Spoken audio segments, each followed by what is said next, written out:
صل على رسول الكريم أما بعد. On the occasion of 8th death anniversary of Imam Abdessalam Yassine, I'm really honored to be part of the initiative taken by مؤسسة Abdessalam Yassine للأبحاث والدراسات الإسلامية, headed by Professor Umar Amkasu. I'm really honored to be part of this initiative that would be addressing international audience on the topic of human dimensions in contemporary Islamic thought, the case study of Imam Abdessalam Yassine. My participation in this August interactive meeting would be on the topic of human dimensions in Imam Yassine thought, a prelusion. The centrality of man in the Odyssey of faith, myth and hermeneutics gravitates around the ontological discourse, as human dimensions constitute a simple yet complex equation concerning the trilogy of mind, matter and time in both noetic and pragmatic perspectives. Faith can never be dismissed as a non-constitutive human dimension, since man, when deprived of faith, does not know how to bear the weight of an existence torn by internal struggles, nor can he sustain the continual demand to surmount the tensions created by communal life. Here, transcendental anthropomorphism and metaphysics of human body tend to play a balancing part in view of arrogant positivism. In this context, one may recollect the discourses by a cross-section of thinkers in East and West who belong to different theological denominations and streams of thoughts, represented by monism, Sophia Prentice, cosmic meditative intuitionalism, theological scientism, esotericism, Quranism, and so on. Numerous figures of prominence adore the scene across Muslim theological schools such as Hanafism, Shafism, Malikism, Hanbalism, and Shiism. The often quoted names may include those of Sir Syed Ahmad Khan, Muhammad Iqbal, Jamaluddin Afghani, Abdurrahman Kawakibi, Ahmad al-Alawi, Hassan al-Banna, Saeed Nursi, Abu al-Ala Maududi, Ismail Raji al-Faruqi, Muhammad Arkoon, Abid al-Jabiri, Nasr Hamid Abu Zaid, Hussein Nasr, Sayyid Muhammad Naqib al-Attas, and besides perennial philosophers such as Ananda Kumaraswamy, Titus Burkhardt, Fritjof Schuon, Martin Links, Roger Garodi, Raymond Paniker, Irene Guénon, Massimo Campanini, among others. In Muslim theological domain, this modern phase is preceded by a trajectory combining the stalwarts like Ibn Arabi, Ibn Taymiyyah, Ahmad Sirhindi, Mullah Sadra, and others, whose marks on reconstructive domains of Muslim thought remain well preserved in history.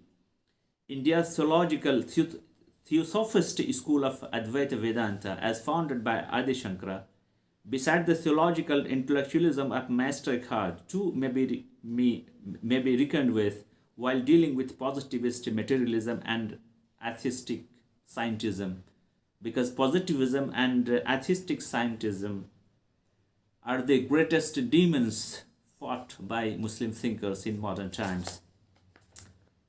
At micro, meso, and macro levels of analysis, the overlapping human dimensions of action, sociability, terrain, geography, culture, language, conflict, organization, responsibility, and governance should cause the individual and collective factors of humans aggregating and general principles of applicability and exclusion. In this background, the role of physical, cognitive, and organizational ergonomics alongside anthropometry assumes greater significance and vitality, for any way that leads to sustainable development in human dimensions perspectives. Imam Abdessalam Yassine was a forerunner among modern era Muslim thinkers, reformers, ideologues, and savants of theology, whose discourse of human dimensions on transcendental anthropology, physics and metaphysics of mind and body, individuality, society, sociability and social equilibrium, freedom and accountability, etc., amounts for fundamental restructuring human dimension of individual society due in terms of individual actions and collated activities. The Imam's paradigm of Al-Minhaj al-Nawawi and Shu'ab al-Iman outline these dimensions within the ambit of Quran's centrality in full details. The paradigm is augmented in the spheres of applicability in Imam Yassine's other books such as Imama al-Ummah, Al-Islam Abi-Tufan, Tanwirul Mu'minat, Al-Ihsan, etc. A prelusion to Imam Yassine's advocacy of human dimensions in terms of values, constructs, parameters and safeguards, one has to recollect Islam in relation to its encounter of engagement with nature and humanity within the interplay of the duo on individual as well as societal platforms, metamorphosing into judgmental factors. Islam combats Jahiliyyah by Iman and Ihsan, and Muruwa serves as a positive value when lines of division are clearly drawn between Islam and Kufr. This constitutes a profound basis for human bilaterality and moral homogeneity inferred from the Quranic verse ليس البر أن تولوا وجوهكم قبل المشرق والمغرب إلى آخر الآية. It is not righteousness that you turn your faces towards east or west, but it is righteousness to believe in Allah and the last day and the angels and the book and the messengers, to spend of your substance out of love for him, for your kin, for orphans, for the needy, for the wayfarer, for those who ask, and for the ransom of slaves, to be steadfast in prayer and practice regular charity, to fulfill the contracts which we have made, and to be firm and patient in pain or suffering and adversity, and throughout all provides of panic, such as the people of truth, the God-fearing. Quran chapter 2, 177 ayah. Similarly, duties to parents, neighbors, relatives, sick people, the old, the poor, the destitute, orphans, travelers, the minority groups, besides prohibition of mercy killing, unjustified killings, adultery and arrogance, etc., constitute unconditional ethical norms in Islam. Other norms include war ethics, regulation of accords with non-Muslims, as illustrated in the Charter of Medina in 622, rational approaches in politics, freedom of expression, the notion of human dignity and the dignity of labor, the condemnation of antisocial behavior, the presumption of innocence, fair industrial relations, fair contract, commercial integrity, freedom from usury, women's rights, privacy, abuse of rights, juristic personality, individual freedom, inalienable rights, equality before the law, legal representation, non-retroactivity, supremacy of the law, judicial independence, judicial impartiality, political and cultural rights, limited sovereignty, tolerance and democratic participation, medical ethics, prohibition of illicit drugs, animal welfare, waste disposal, environmentalism and sustainable development, among many other spheres. It can be noticed that many of these concepts were adopted in medieval Europe through contacts with Muslim rule in Spain and Sicily, and through the Crusades and the Latin translation of 12th century. The Imam's discourses deal with human dimensions in a plethora of perspectives, in order that the point is driven in utmost clarity in theoretical, sociological and practical domains, and the seeker of truth is not left at large, perplexed by mere philosophical abstractions or theological admonishments. Such clarity is noticeable in his discourses on innate spirituality, manliness, freedom, humanism, scientism, outreach and dialogue, justice and social solidarity, non-violence, etc. As regards the innate spirituality, which is the cornerstone of, say, humanity in Muslim perspective, the Imam actually gives us the notion of al-ihsan in three dimensions. The first is ibadi, the second is mu'amalati, and the third is amali. So in this context, ihsan encompasses, covers all the facets of human life in the domains of worship, transactions, that is social transactions, as well as individual actions.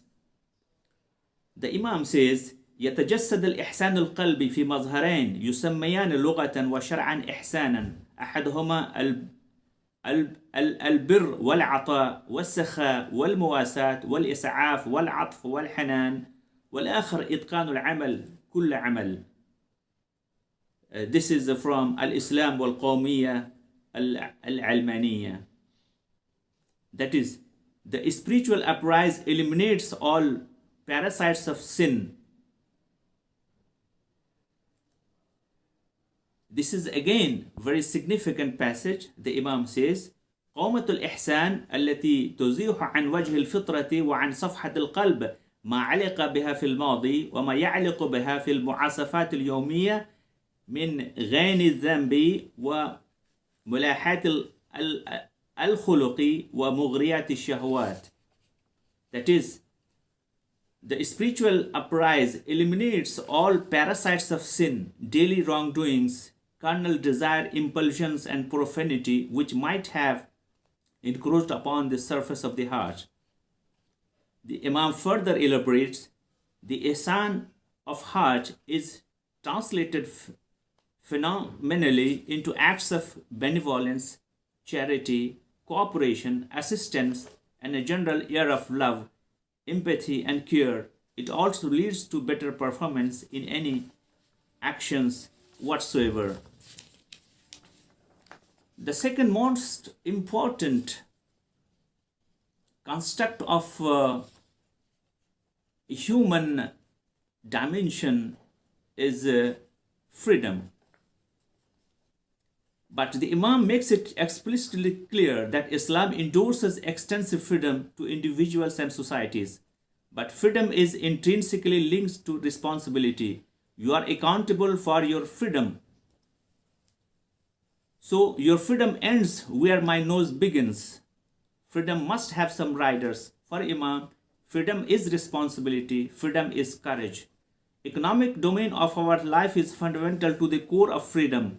The Imam relates freedom to this sphere and says, Islam settles for economic freedom to individuals with two formidable riders, never allowing any laxity. The first is related to possible transgressions in the sphere of divine commandments of halal and haram, or permissibility and prohibition, including direct actions and their propulsions and provocations that cause the act. Ihsan is the second circle that does not strangle freedom, rather augments its magnitude in order that egoism is kept at bay. He says, يتعهد الإسلام بالحرية الاقتصادية للأفراد داخل دائرتين لا يسمح للفرد تعديهما. الدائرة الأولى هي حدود الله المتمثلة في أحكام الواجب والمحرم في البواعث الحافظة لمقاصد الشريعة. أما الدائرة الثانية التي لا تخنق الحرية لكن تساعدها لتستعلي على الأنانية فهي دائرة الإحسان. The third most important human factor or dimension is humanism and scientism.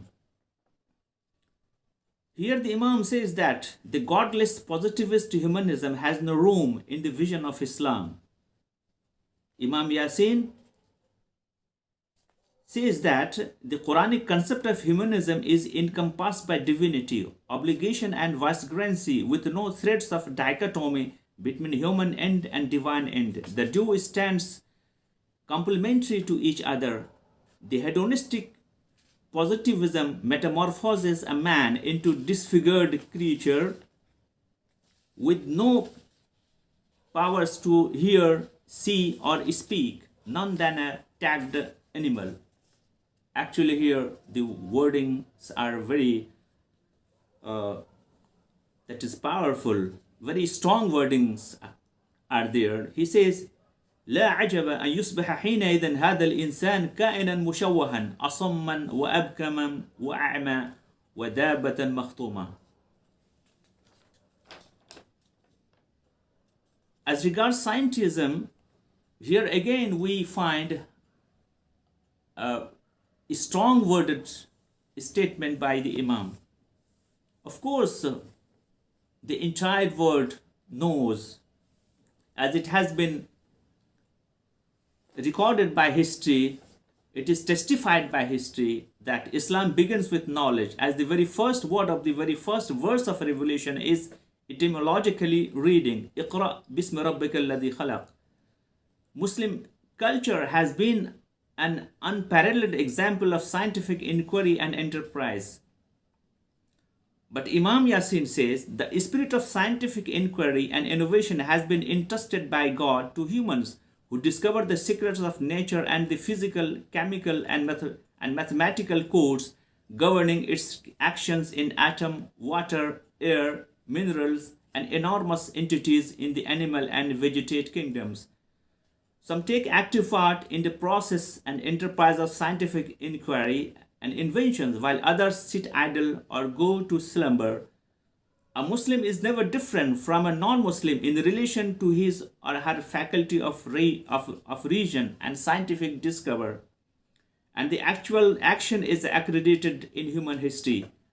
The history of humanity records the fact that Muslims were the first to discover a number of scientific codes governing nature and contributed enormously to scientific discoveries and innovations. They employed empirical method as it well suits the nature of scientific inquiry, keeping conjectures whatsoever at bay, but lo, this empirical method is attributed now to Bacon and his progeny, who disregarded us as fathers, and we on our part disregard them as our sons. This is a clear case of bigotry and impiety. Such a case of utmost perjury warrants repentance. You simply ascribe to yourself something you didn't do originally. You have to rectify this behavior after revisiting pages of history. Next comes the notion of justice and social solidarity. Justice and social solidarity are hallmarks of Imam's vision and mission. Justice in Imam's vision encompasses politics, governance, economy, and society, and sociality also. He says, we invite people to this justice, brotherhood, and social solidarity of Islam that ensure cooperation for the right causes, besides piousness as ordained by God. We invite them to Islam's ethics, values, and human freedom that warrant right to all to know their Lord alongside their right to dignity, peace, and livelihood. With Islam alone, we will take active part in augmenting human values of manliness and pronounce it to the world as harbingers of submission to God, congeniality, cooperation, and justice. One of the most significant constructs of human dimension in Imam Abdessalam Yassine's thought is non-violence.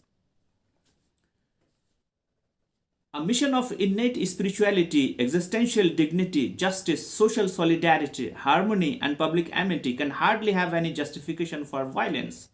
Hence, Imam Yassine's vision and mission disregard violence in all its facets. Even problematics are disregarded in an intra-faith debates and conversations. The Imam says, refusal of the present state of affairs dictated by the emotional propulsions, mass hysteria, and violence will never lead to a desirable condition. Violence only demolishes It only it it's quite possible that an old building comes down on the heads of all writers and assailants who have assembled there for the job. The violence cannot be used as a tool of change. It will be usually counterproductive. Do you want to change the ailing situation? Violence only changes appearances and dilapidated structures. Yet again, in another significant station of human dimension in Yassine perspectives, we have Imam's initiative of outreach and dialogue. Outreach is a significant strategic part in the mission of Imam Yassine. Here again, coordination is based on maximization of healthy and constructive engagements. He says, the religion is a complexity of Islam, Iman, and Ihsan. It involves diverse stages. We have to coordinate and cooperate with a cross section of society who possesses general positive values, the values of Muruwa, manliness, with some fragments of religiosity. We can't wait for the dawn of a day when out of sudden all peoples become at par with seven sleepers in piousness and sublimity of faith. Outside our society, we have general positive values without religion, or in some cases, the absence of the two together altogether. Yet again, international coordination and cooperation are necessary. We have to coordinate with powers hostile to Islam, besides those who have double standards. He says, الدين إسلام وإيمان وإحسان درجات ولا مناص من أن نتعامل ونتعاون في داخل المجتمع مع ذوي المروءة على ما معهم من دين. لا ننتظر حتى يكون الناس جميعا على مستوى أهل الكهف والرقيم من اليقظة الإيمانية وفي خارج المجتمع مروات بلا دين وغياب المروة والدين معا ولا مناص من التعامل الدولي والتعاون والتبادل. لا مناص من التعامل مع القوى الحاقدة على الإسلام مع القانون الدولي اللا أخلاقي ذي الوزنين يزن بمعايير مزدوجة. So we find that Imam Abdessalam Yassine has given us a clear roadmap, an action plan of dealing human dimensions in the field of da'wah, his mission of da'wah. To conclude, Imam Abdessalam Yassine's vision and mission of human spiritual upliftment is scripted inter alia on the theological constructs of humans' vicegerency of the divine in a closely knitted web of prophetic method within the individual and society, and where one is trained to attain liberation from materialistic positivism, hedonist exploitation, and abyss of nihilism. The mission warranted objective analysis and critical positivism in all its hues and colors, with an aim to drive the aesthete back to their original position of dignity, righteousness, and socio-economic propriety. It also warranted epistemological clarity besides in-depth knowledge of the histories of human race, civilization, statecraft, theologies, political armada, facts and fallacies, expansionism, power struggles, social engineering, and whatnot. This again warranted redressal of a plethora of issues and avenues from human perspectives in order to equip the reader with ability to revisit his past readings and revise his future plans of addressing persons, passions, and pathways. Imam Yassine's redress of human dimensions in a larger canvas of contents and context, humanism, freedom, sustainable development, scientism, social solidarity, ethical integrity, non-violence, innate spirituality, etc., makes this his persona immensely soothing, whose cognitive soundness compels the analytical critic for reprisal and retrospection. The question of cultural disarmament too gets immersed in the rhythm of innate spirituality. What political and ethical weightage can be expected for Muslims as long as the advocacy of their vision mongers between lost originality and disdained memory? Question mark. And this is the question posed by Imam himself. أي وزن في السياسة والأخلاق يرجى للمسلمين ما دام التعبير عن مطمعهم بيتراوح بين أصالة مفقودة وعصرنا ممتنعة. I think the question posed by Imam Yassine himself finds its answer personified in Yassine discourses themselves. And significantly, this last sentence of Imam Abdessalam Yassine leads us to read what has been written in the fronts of Islamic studies or reformist initiatives in some parts of the world, where we find that the distinction enjoyed by Imam Abdessalam Yassine in maintaining originality and objective critique of westernized intellectual camouflages assumes greater significance when persons of non-qualifying backgrounds and ill-conceived ideas distort the reality of Islam. Many a name can be referred to in this context from across Muslim world and the Muslim diaspora in Europe and American territories.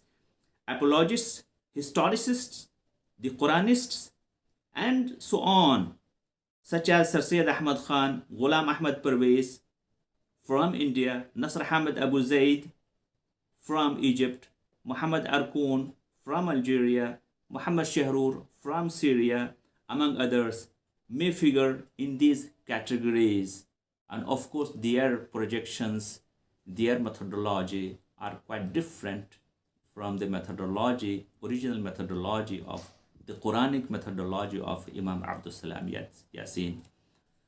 With this, I may kindly be allowed to thank the organizers again. Thank you very much for making me part of this initiative.